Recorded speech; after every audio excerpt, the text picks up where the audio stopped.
नमस्कार साथियों, मेरे YouTube चैनल में आप सभी का एक बार फिर से स्वागत है। साथियों, आज की इस वीडियो में हम संख्या पद्धति के भाग 3 को लेंगे। इससे पहले मैं संख्या पद्धति पे 2 वीडियो बना चुका हूं। उम्मीद है आप सभी ने वो वीडियो देख ली होगी। प्रथम वीडियो में मैंने आपको प्राकृतिक संख्याओं के बारे में बताया था, पूर्ण संख्याओं के बारे में बताया था और इसके साथ साथ मैंने पूर्णांक के बारे में आपको डिटेल में बताया था। दूसरी वीडियो में मैंने आपको परिमेय संख्या, अपरिमेय संख्या, भाज्य संख्या और अभाज्य संख्या के बारे में बताया। आज की इस वीडियो में हम क्रमागत पूर्णांक के बारे में जानेंगे, फिर क्रमागत सम संख्याओं के बारे में जानेंगे, उसके बाद हम क्रमागत विषम संख्या के बारे में जानेंगे और सबसे लास्ट में ऋण संख्या या अभाज्य संख्या, जिसको प्राइम नंबर भी बोलते हैं, प्राइम नंबर की पहचान करनी सीखेंगे कि किस तरह से हम एक प्राइम नंबर की पहचान कर सकते हैं कि वो प्राइम नंबर है या नहीं। साथियों, जब संख्या पद्धति से काफी सवाल आपके यूपी टेट, सी टेट या आपके सुपर टेट में काफी सवाल आते हैं, लेकिन ये सवाल हमारे तभी सोल्व हो सकते हैं जब हमें पूरी संख्याओं के बारे में अच्छे से पता हो।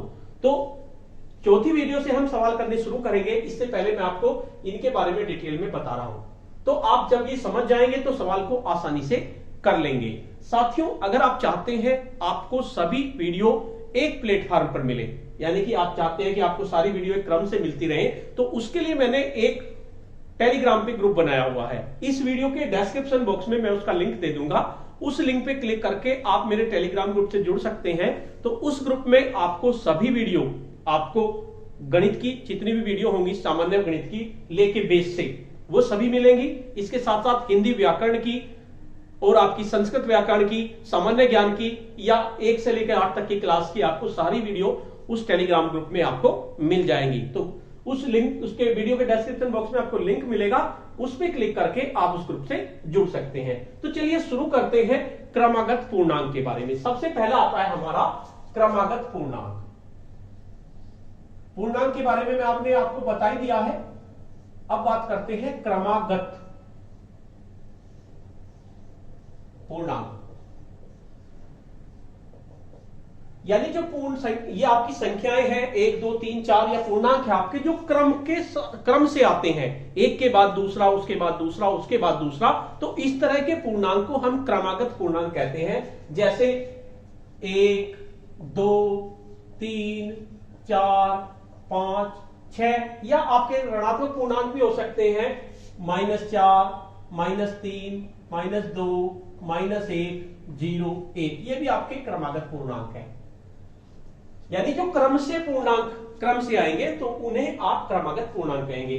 क्योंकि पूर्णांक में आ जाता है, बहुत सी बार की सवाल में प्रश्न आ जाता है, पूछ लेते हैं कि क्रमागत संख्याएं, 3 क्रमागत संख्याएं, तो उसमें आपको क्या करना है, क्रमागत पूर्णांक के बीच में 1 का अंतर होता है। यानी कि अगर पहला पूर्णांक हमारा x है तो उससे अगले वाला पूर्णांक हमारा x जमा 1 होगा और उससे अगले वाला पूर्णांक हमारा x जमा 2 होगा। यानी जितने भी हमें पूर्णांक दे दिए जाएंगे, मान लीजिए कह दिया 5 पूर्णांक का योग, इस तरह के सवाल हमारे आगे आएंगे, अगली वीडियो में उन्हें देखेंगे। तो पहला पूर्णांक हमारा x हो गया, उससे आगे वाला x जमा 1 यानी कि 1 फालतू, उसके बाद x जमा 2, उसके बाद x जमा 3। इस तरह से हम मानते चले जाएंगे जितने भी पूर्णांक हमसे कहा जाएगा। तो इस तरह के पूर्णांक को क्रमागत पूर्णांक कहते हैं। यह हुआ आपका पहला क्रमागत पूर्णांक। अब देखिए,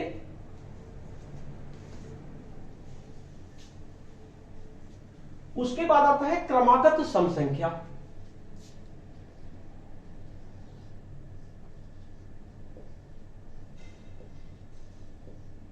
क्रमागत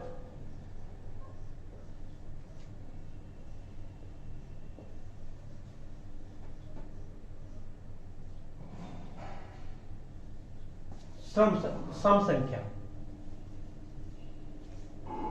यानी जो क्रम से आएंगी सम संख्या उन्हें क्रमागत सम संख्या कहेंगे। यानी कि जैसे आपकी संख्या है, मान लीजिए 2, उसके बाद 4, उसके बाद 6, उसके बाद 8, उसके बाद 10, यानी कि सबके बीच में 2-2 का अंतर है। 2 का अंतर इसमें है, इनके बीच में 2 का अंतर है, इनके बीच में 2 का अंतर है। यानी ऐसी सम संख्याएं जिनके बीच में 2-2 का अंतर हो, ऐसी संख्याओं को हम क्रमागत, यानी एक के बाद एक आ रही है, सम संख्याएं कहते हैं। और जब इनके सवाल हमारे सामने आएंगे, प्रश्न इनके सवाल आएंगे, मान लीजिए पहली क्रमागत संख्या हमारी x है, तो उससे पहली संख्या हमारी x है, तो उसकी क्रमागत सम संख्या दूसरी हमारी होगी x जमा 2। उसके बाद अगली वाली होगी हमारी x जमा 4। तो जब इस तरह के सवाल आएंगे हमारे पास कि 5 क्रमागत सम संख्याओं का योग इतना है, तो तब हमें क्या करना होगा, पहली को हम x मानेंगे, उससे अगली को x जमा 2 मानेंगे, उससे अगली वाली को x जमा 4 मानेंगे, उससे अगली वाली को x जमा 6 मानेंगे। तो इस तरह की संख्याओं को हम क्रमागत संख्या सम संख्याएं कहते हैं। इस पर आधारित भी बहुत सारे प्रश्न आपके आते हैं। नेक्स्ट वीडियो में हम देखेंगे, क्रम से लेके चलेंगे। मैं चाहता हूं कि आपको बिल्कुल क्रम से बताया जाए, जिससे कि आपको गणित सीखने में आनंद आए और आप अच्छी तरह से इसको सीख सके। तो हम इसे बेस से लेके चल रहे हैं बिल्कुल ही, यानी संख्या पद्धति का बिल्कुल जो भी क्वेश्चन हमारा आ जाए, जो एक भी क्वेश्चन हमारा ना छूटे। अब दूसरी बात आती है क्रमागत सम संख्या हो गई। उसके बाद थर्ड नंबर पे आता है हमारा क्रमागत विषम संख्या। क्रमागत, मैं यहां पर विषम लिख देता हूं, विषम संख्या। सम संख्याओं और विषम संख्याओं के बारे में मैंने आपको बता रखा है। अब करते हैं बात क्रमागत विषम संख्याओं की। कैसी विषम संख्याएं होंगी, जैसे आपकी पहली विषम संख्या ये हो गई आपकी 1, उसके बाद 3, उसके बाद 5, उसके बाद 7, फिर 9। अब देखिए इनके बीच में भी 2 का अंतर है, 2 का अंतर इनके बीच में, 2 का अंतर इनके बीच में, 2 का अंतर इनके बीच में, 2 का अंतर, यानी क्रमागत सम संख्याओं के बीच में भी 2 का अंतर होता है और क्रमागत विषम संख्याओं के बीच में भी 2 का ही अंतर होता है। यानी जब आपको इस तरह के सवाल आ जाएंगे कि 5 क्रमागत विषम संख्याओं का सम आएगा या विषम आएगा, 5 क्रमागत विषम संख्याओं का योग इतना है, कितना भी दे देंगे, तो बताइए तीसरी संख्या विषम संख्या कौन सी है। इस तरह के सवाल आपके आएंगे, उनको मैं करना सिखाऊंगा आपको। लेकिन पहले हम ये कंसेप्ट क्लियर कर ले, क्रमागत सम संख्या, क्रमागत विषम संख्या, क्रमागत पूर्णांक। तो पहली विषम संख्या हमारी ये हो गई, मान लीजिए पहली विषम संख्या हमारी क्या होगी, x हम मान लेंगे। दूसरी विषम संख्या 2 का ही अंतर है, x जमा 2 होगी। तीसरी विषम संख्या x जमा 4 होगी। चौथी विषम संख्या आपकी x जमा 6 होगी। यानी आपको जैसे आप सम संख्याओं में 2 का अंतर ले रहे थे, इसी तरह से आपको विषम संख्याओं में भी 2 का अंतर लेना है। पहली, दूसरी, तीसरी जैसे जितने भी होंगे हम उसको मानते चले जाएंगे। तो इस तरह से सवाल हम इसके हल करेंगे। अब लास्ट टॉपिक है हमारा जो मोस्ट इंपोर्टेंट है, इसके बारे में किसी ऋण संख्या, प्राइम नंबर को कहते हैं ऋण संख्या या अभाज्य संख्या। एक ऋण नया वर्ड है, इसको भी आज याद कर लीजिए। बहुत सी बार अभाज्य न लिखे ऋण लिख के आ जाए, तो कैसे करें, ऋण तो हमने कभी पढ़ा नहीं क्योंकि अभाज्य पढ़ा है। यानी कि ऋण और अभाज्य एक ही बात है, और इसी को इंग्लिश में प्राइम नंबर कहते हैं। यानी किसी अभाज्य संख्या, किसी अभाज्य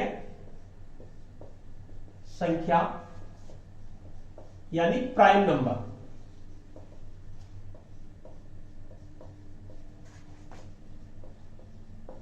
की जांच करना। हमें जांच करना है कि वो प्राइम नंबर है या नहीं।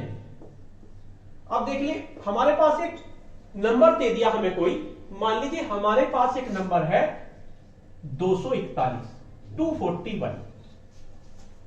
इसकी हमें जांच करनी है, ये हमारा प्राइम नंबर है या नहीं, ये हमारा अभाज्य संख्या है या नहीं। तो आपको करना क्या है, आपको वर्ग याद पता होने चाहिए कि 1 का वर्ग कितना होता है, 1 का वर्ग 1 होता है। 2 का वर्ग यानी 2 गुना 2 4 होता है। 3 का वर्ग आपका 9 होता है। 4 का वर्ग आपका 16 होता है। 5 का वर्ग आपका 25, 6 का वर्ग 36, 7 का वर्ग आपका होता है 49, 8 का वर्ग आपका 64। इस तरह से आपको वर्ग पता होने चाहिए। 8 का वर्ग हो गया, उसके बाद ये आपको याद करने पड़ेंगे।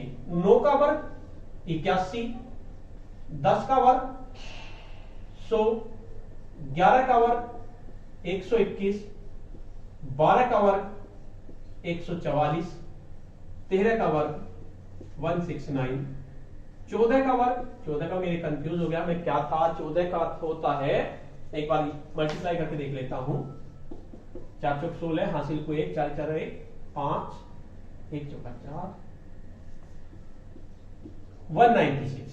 196 और 15 का वर्ग आपका होता है 225 और इसी तरह 16 का वर्ग होगा 256। अब हमारा यहां से यानी कि आपको 20 तक के वर्ग याद करने हैं, 20 तक के वर्ग आपके याद होने चाहिए। अब देखते हैं 241 हमें संख्या दे रखी है 241।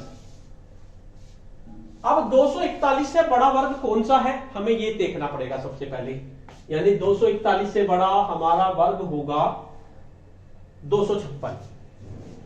241 से हमें वर्ग देखने हैं कि 15 का वर्ग है या 16 का वर्ग है या 241 से थोड़ा सा बड़ा होना चाहिए पूरा वर्ग, पूर्ण वर्ग। तो 241 से बड़ा होता है 256, यहां लिख देंगे क्योंकि 256 बड़ा है 241 से।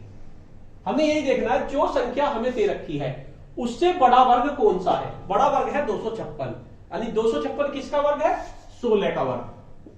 16 का वर्ग बड़ा है 241 से, हमें इतना पता करना है बस, 16 का वर्ग 241 से बड़ा है, यानी हमें सबसे पहले 241 को चेक करना है कि 241 से बड़ा वर्ग कौन सा है। 256 बैठा और 256 किसका वर्ग है, 16 का। अब 16 से छोटी छोटी, ये जो 16 है 16 से छोटी छोटी अभाज्य संख्या यानी कि प्राइम नंबर हम देखते हैं कौन कौन सी है, 2 3 5 7 9 तो है ही नहीं हमारी, 11 13, 2 3 5 7 11 13, 16 से छोटी छोटी हमारी ये संख्याएं हैं। अब इनसे हमें इसे भाग करना है 241 को। अगर इनमें से किसी संख्या से 241 भाग हो जाता है तो 241 आपका प्राइम नंबर यानी कि अभाज्य संख्या है, और अगर इन 5-6 संख्याओं से 241 भाग नहीं होता है तो ये आपका रूट प्राइम संख्या आपका यानी कि अभाज्य संख्या है, अगर कोई से भाग नहीं हो रहा, और अगर भाग हो गया तो आपकी भाज्य हो गई, और नहीं तो अभाज्य आपकी है। 2 से ये भाग नहीं हो रहा 241 क्योंकि पीछे 1 आ रहा है, और जिसके पीछे 1 1 3 5 7 9 आ रहा हो वो 2 से भाग नहीं होता, तो 2 से तो भाग आपका नहीं हो रहा। अब बात करते हैं 3 से। 241 3 से भाग करने की पहचान करने के लिए इन तीनों को जोड़ लो, और जोड़ अगर 3 से भाग हो रहा है तो 3 से भाग हो जाएगा, 2 और 4 6 और 1 7, 7 3 के पाड़े में नहीं आता, तो इसका मतलब 3 से भी आपका डिवाइड नहीं हो रहा, 2 से भी नहीं हो रहा, 3 से भी नहीं हो रहा। उसके बाद बात करते हैं 5 से। 241 5 से हो रहा है या नहीं हो रहा। अब 5 से विभाजित होने के लिए पीछे या तो 0 होनी चाहिए या 5 होना चाहिए, तभी 5 से विभाजित हो सकता है, नहीं तो और कोई कंडीशन नहीं है, तो 5 से भी आपका विभाजित नहीं हो रहा। अब 241 को चेक करेंगे हम 7 से। अब 7 से आप भाग करके देख लो, 7 या 21 बच कितने गए, 3 31, 7 के पाड़े में 31 नहीं आता, 7 से भी आपका विभाजित नहीं हो रहा। 241 को 11 से भाग करो, 11 दूनी 22 बच के 2 21 नहीं भाग हुआ। उसके बाद 241 को 13 से भाग करो, 13 एकम 13 कितने बच गए 11, 111, वो भी 13 की पाड़ी में नहीं आता, तो 13 से भी विभाजित नहीं हो रहा। यानी 2 3 5 7 11 13 इनसे 241 भाग नहीं हो रहा, इसलिए 241 आपका क्या है, 241 आपकी अभाज्य संख्या है, अभाज्य संख्या है, या दूसरा नाम इसका संख्या है, रूट संख्या है, या आपकी प्राइम नंबर है। ये हमने चेक कर लिया, ये मोस्ट इंपोर्टेंट है। अब हमारे संख्या पद्धति यानी कि नंबर सिस्टम में जितनी भी संख्याएं थी मैंने आपको 3 वीडियो में बता दी है। साथियों, नेक्स्ट वीडियो में हम इनसे संबंधित प्रश्न लेंगे। एक वीडियो में हम एक तरह के प्रश्न लेंगे, 3 या 4, उसी की आप प्रैक्टिस करें, फालतू ज्यादा चक्कर में मत पड़े। मैं आपको एक एक टॉपिक को बहुत शॉर्ट में लेके चलूंगा और बहुत ही अच्छी तरह से कोशिश करूंगा समझाने की। तो साथियों, आपको ये वीडियो अगर अच्छी लगती है तो इस वीडियो को लाइक कीजिए, शेयर कीजिए और वीडियो पे कमेंट्स कीजिए। और अगर आप मेरे टेलीग्राम ग्रुप से जुड़ना चाहते हैं तो वीडियो के डिस्क्रिप्शन बॉक्स में आपको नीचे जैसे एरो का निशान होगा यहां पर वीडियो के नीचे, इस पे क्लिक करेंगे तो डिस्क्रिप्शन बॉक्स खुल जाएगा। उस पे क्लिक करके आप मेरे टेलीग्राम ग्रुप से जुड़ सकते हैं, वहां पर आपको लिंक मिल जाएगा। और अगर अभी तक आपने मेरा चैनल सब्सक्राइब नहीं किया है तो चैनल को सब्सक्राइब कर लीजिए और बेल के आइकन को प्रेस कर दीजिए, जिससे कि आपको नेक्स्ट वीडियो का नोटिफिकेशन मिल सके। धन्यवाद।